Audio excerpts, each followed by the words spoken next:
प्यारे दोस्तों, आज जो ये वीडियो बनाने का मकसद है ये केवल इसलिए है कि आप लोग को सच से रूबरू करवाया जाए कि आखिर सत्य है क्या, आखिर सत्य को कैसे पाया जाता है।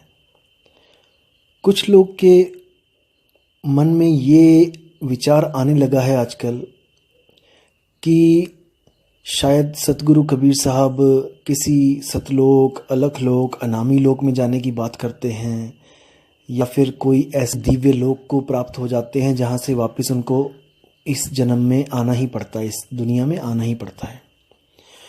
तो दोस्तों, आज ये आपका जो भ्रम है, आज आपके इस भ्रम को मैं निकालूंगा आप लोग के दिमाग से कि आखिर कबीर साहब का मार्ग क्या है और उनसे जो आगे संत भक्ति मार्ग में आए हैं उनसे प्रभावित होकर उनके शिष्य रूप में, और उनका मार्ग क्या है।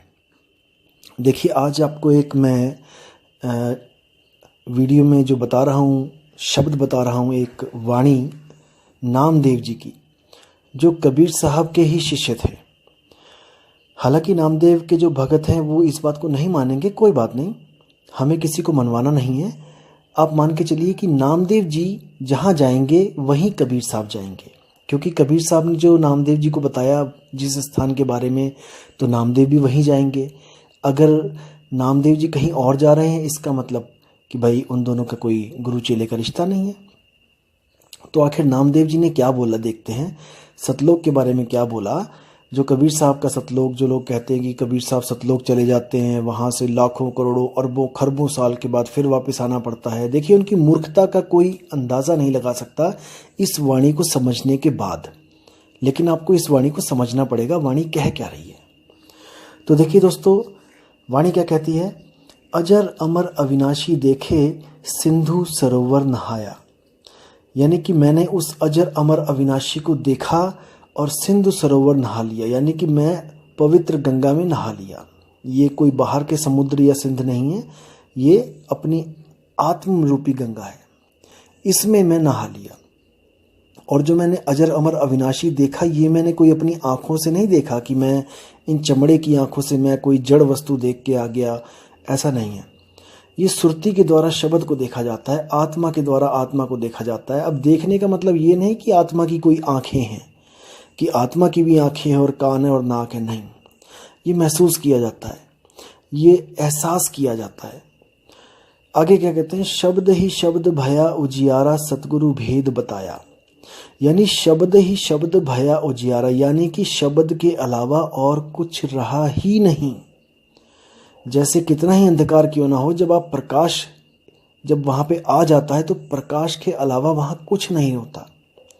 इसी तरह कह रहे हैं कि शब्द ही शब्द भया उजियारा, यानी कि अब मन और माया खत्म हो गई। शब्द ही शब्द भया उजियारा सतगुरु भेद बताया, जो मुझे सतगुरु मिला उसने मुझे इसका भेद बताया कि मुझे कैसे शब्द प्राप्त हो सकता है, उसका मुझे भेद बताया गया। भेद यानी एक रहस्य बताया जाएगा आपको। आपको कोई नाम नहीं जपवाया जाएगा, कोई ओम कलियम हरियम श्रीयम सोहम, जय श्री राम, जय हनुमान, जय कृष्ण, कबीर कबीर कबीर, ऐसा कुछ नहीं जपवाया जाएगा। अब क्या कहते हैं, अपने को आपे में पाया, ना कहीं गया ना आया। देखिए कितनी सुंदर वाणी है, आप अंदाजा भी नहीं लगा सकते इन नादान लोगों की जो सोचते हैं कि कबीर साहब सतलोक, अलखलोक, आगामी लोग जाते हैं और अपने चेलों को भी ले जाते हैं वहां पे। अब नामदेव जी उनके शिष्य हैं, लेकिन वो क्या कह रहे हैं, ना कहीं गया ना आया, अपने को अपने में पाया। अब इसका क्या मतलब है कि जो सतगुरु कबीर साहब जो ज्ञान देते हैं, जो नाम दान देते हैं, जो आत्म स्वरूप का ज्ञान देते हैं, उसको पाने के लिए आपको कहीं जाना नहीं पड़ता कि आप उसको सतलोक में जाओगे तब आपको मिलेगा। आपको घर में बैठे बैठे ही वो आत्म स्वरूप प्राप्त होगा, क्योंकि वो आपका ही स्वरूप है। अपने आप को प्राप्त करने के लिए आपको सतलोक नहीं जाना पड़ेगा। आप यहाँ पे भी हो, आप सतलोक में भी हो, आप कहीं भी हो, आपको वो आत्मज्ञान बैठे बैठे वहीं मिलेगा।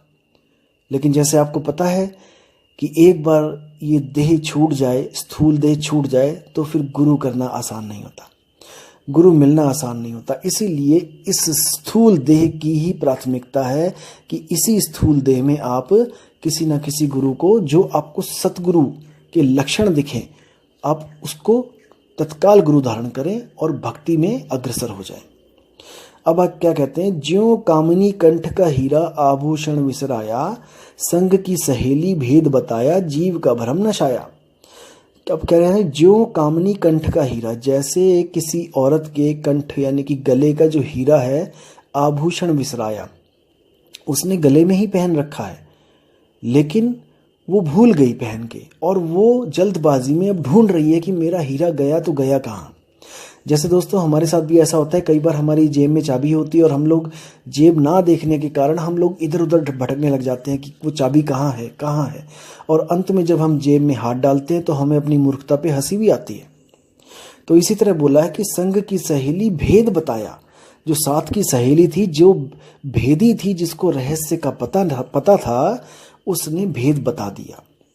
अब उसने कोई मंत्र नहीं दिया, कोई जाप नहीं दिया उसको जपने के लिए कि उसको जपेगी तो वो कंठ का हीरा उसको मिलेगा, नहीं, वो उसके गले में ही है और उसका केवल उसको भेद बताया गया। संग की सहेली भेद बताया, जीव का भरम नशाया, जैसे मृग नाभि कस्तूरी बन बन ढोलत धाया। देखो कितना सुंदर उदाहरण है। जैसे नाभि में, जो मृग की नाभि में कस्तूरी है, अब उस कस्तूरी को पाने के लिए वो बन बन भटक रहा है, लेकिन उसको कोई ऐसा नहीं मिल रहा जो उसकी कस्तूरी का ज्ञान ही उसको दे दे। जो भी मिल रहा है वो क्या कह रहा है, ये मंत्र जप लो, वो मंत्र जप लो, ये साधना कर लो, वो साधना कर लो, लेकिन कोई भी आत्म साधना नहीं करवा पा रहा है, खुद की साधना नहीं करवा पा रहा है। सब किसी ना किसी को पकड़ा रहे हैं, उसको पूज ले, उसको पूज ले। कबीर साहब ने कभी नहीं कहा कि मुझे पूजो, कभी नहीं कहा। कबीर साहब ने क्या कहा, मुख से कहे कबीर कबीर तो न कटे काल की पीर, नाम हमारा सब जग लेता, भेद हमारा कोई न कहता, मेरा भेद पावेगा सोई, जाका सतगुरु पूरा होई। कबीर साहब कहते हैं मेरा भेद यानी कि मुझ तक पहुंचने का भेद, यानी कि आत्म स्वरूप तक जाने का भेद किसी किसी बिरले संत को पता होगा, और जिसको परमात्मा के द्वारा बताया गया होगा। ये कोई अपने से आप होने वाला ज्ञान नहीं है कि खुद से ही ज्ञान हो जाए, ऐसा कभी नहीं हुआ। वो जो उसकी नाभि में जो कस्तूरी है, वो कस्तूरी कभी भी मृग को नहीं बता सकती कि मैं नाभि में हूं। इस बात को ध्यान से रखना है, समझना है दोस्तों। आत्मा आपके पास है, आत्मा कभी नहीं बता सकती आपको कि वो कहां पर है।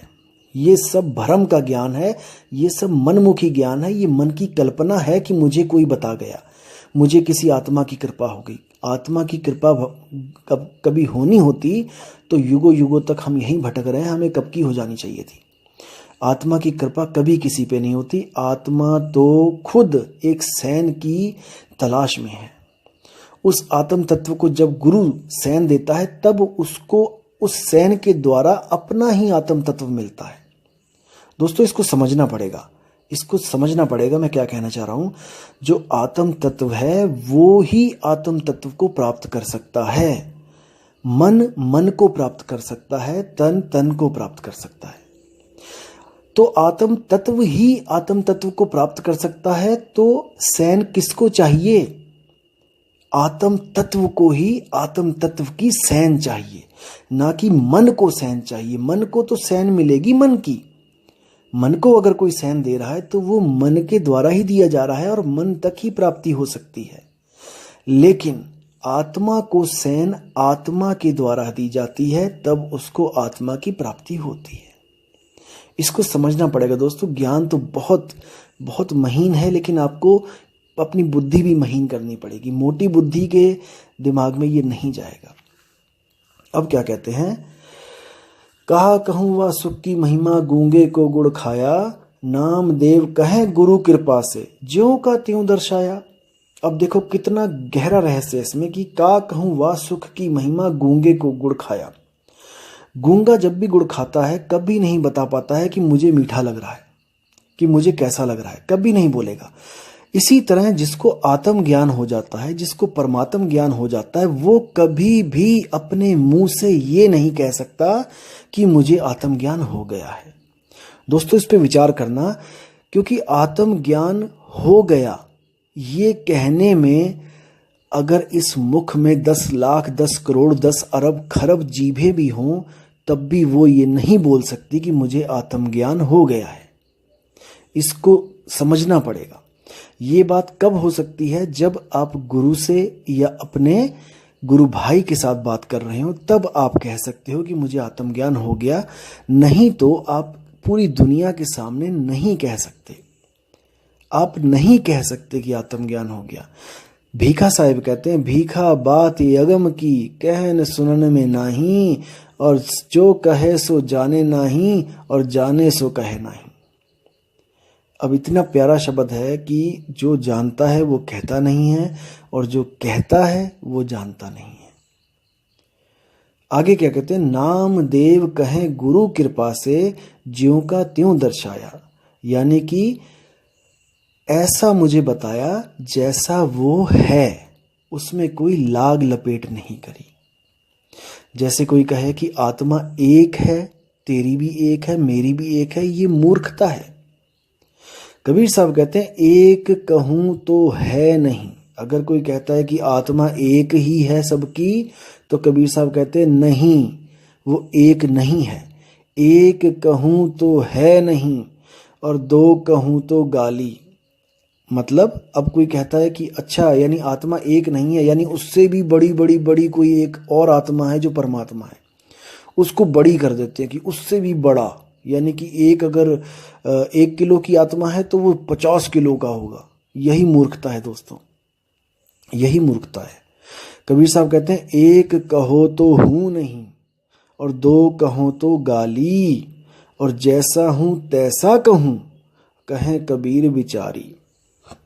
वो परमात्मा जैसा है उसको वैसा ही बताने वाला कोई संत मिल जाए तो सारे पर्दे खुल जाते हैं। लेकिन दोस्तों, इस वीडियो में आपको ये नहीं बताऊंगा मैं कि वो कैसा है। इसके लिए मैं अगली वीडियो बनाऊंगा। आप ध्यान से, लगन से सुनना। ये सत्य ज्ञान है, ये असत्य की पोल खोलने के लिए बनाया जा रहा है, असत्य ज्ञान की धज्जियां उड़ाने के लिए बनाया जा रहा है। इसलिए दोस्तों, आपने हर बात पे विचार करना है, बिना सोचे समझे किसी के पीछे नहीं लग जाना है। आप अपने आत्मा के मालिक हो, आप अपनी आत्मा के मालिक हो। आपने अपनी आत्मा के साथ पक्षपात नहीं करना है, आपने अपनी आत्मा का पूरा साथ देना है। क्योंकि दोस्तों, युगों युगों, जन्मों जन्मों, अरबों खरबों, कल्पों युगों से हम यहीं भटक रहे हैं, और हम अब इस भटकना को खत्म करेंगे। कैसे करेंगे? परख के द्वारा। हम परखेंगे कि क्या सच है और क्या झूठ है। कबीर साहब कहते हैं, दुनिया में बहुत से गुरु हैं, गुरु गुरु में भेद है, गुरु गुरु में भाव, सोई गुरु नित बंदिए, जो शब्द बतावे दाव। जो गुरु आपको सच्चे शब्द के साथ जोड़ देता है, जो शब्द बोलने लिखने पढ़ने में नहीं आता, वो किसी भाषा का गुलाम नहीं है, वो किसी अक्षरों का गुलाम नहीं है।